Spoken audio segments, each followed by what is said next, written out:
Okay, are you ready for chapter 14 in the Science of Getting Rich? This is Jan Payne, empowering you to attract incredible possibilities. Chapter 14, the impression of increase. Whether you change your vocation or not, your actions for the present must be those pertaining to the business in which you are now engaged. You can get into the business you want by making constructive use of the business you are already established in, by doing your daily work in a certain way. And insofar as your business consists in dealing with other men, whether personally or by letter, the key thought of all your efforts must be to convey to their minds the impression of increase.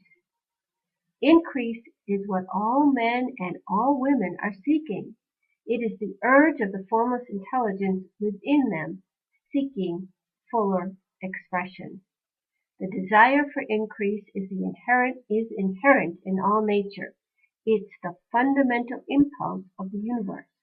All human activities are based on the desire for increase. People are seeking more food, more clothes, better shelter, more luxury, more beauty, more knowledge, more pleasure, increase in something for more life. Every living thing is under the necessity for continuous advancement. Where there is increase of life ceases. Where increase of life ceases, dissolution and death set in at once. Every living thing is under this necessity for continuous advancement. Where increase of life ceases, dissolution and death set in at once. Man instinctively knows this, and hence he is forever seeking more. This law of perpetual increase is set forth by Jesus in the parable of the talents. Only those who gain more retain any. From him who hath not shall be taken away even that which he hath. The normal desire for increased wealth is not an evil or a reprehensible thing. It is simply the desire for more abundant life. It is aspiration. And because it is the deepest instinct of their nature, all men and women are attracted to him who can give them more of the means of life. In following the certain way, as described in the foregoing pages, you are getting continuous increase for yourself, and you are giving it to all with whom you deal. You are a creative center from which increase is given off to all. Be sure of this and convey assurance of the fact to every man, woman, and child with whom you come in contact, no matter how small the transaction, even if it be only the selling of a stick of candy to a little child. Put into it the thought of increase and make sure that the customer is impressed with the thought. Convey the impression of advancement with everything you do, so that all people shall receive the impression that you are an advancing man, and that you advance all who deal with you, even to the people with whom you meet in a social way, without any thought of business, and to whom you do not try to sell anything. Give the thought of increase.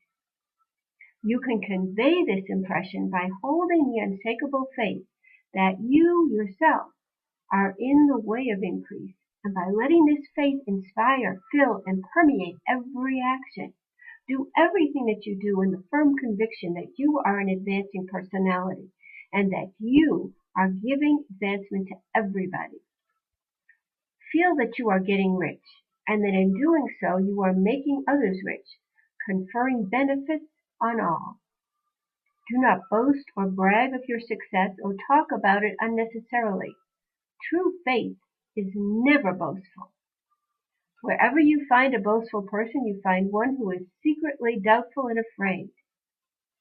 Think about that.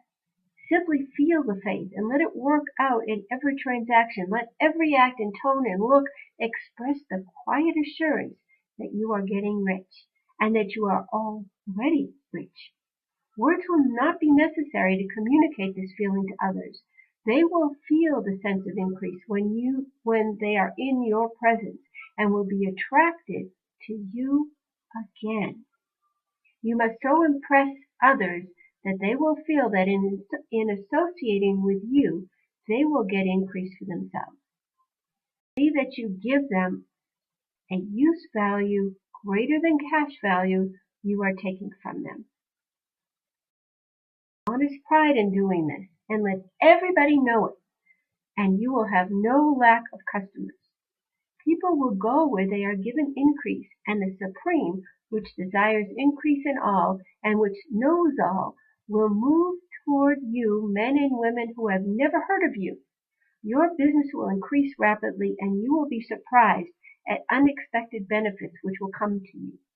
You will be able from day to day to make larger combinations, secure greater benefits and greater advantages, and go on to a more congenial vocation if you desire to do so.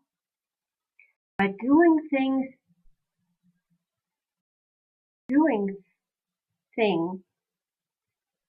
all this, you must never lose sight of your vision, of what you want, of your faith and purpose to get what you want. Let me here give you another word of caution in regard to motive.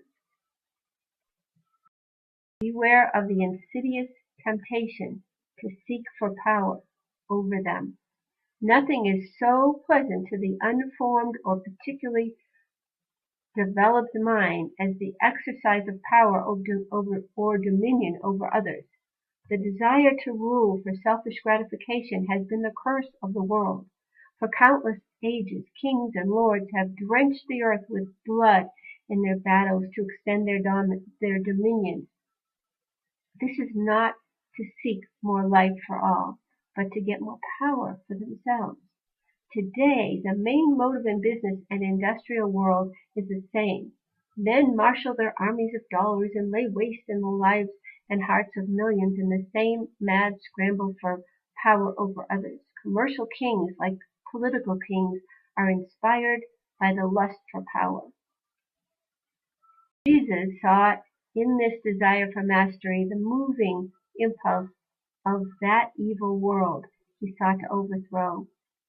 Read the 23rd chapter of Matthew and see how he pictures the lust of the Pharisees to be called master, to sit in high places, to domineer over others, and to lay burdens on the backs of those less fortunate.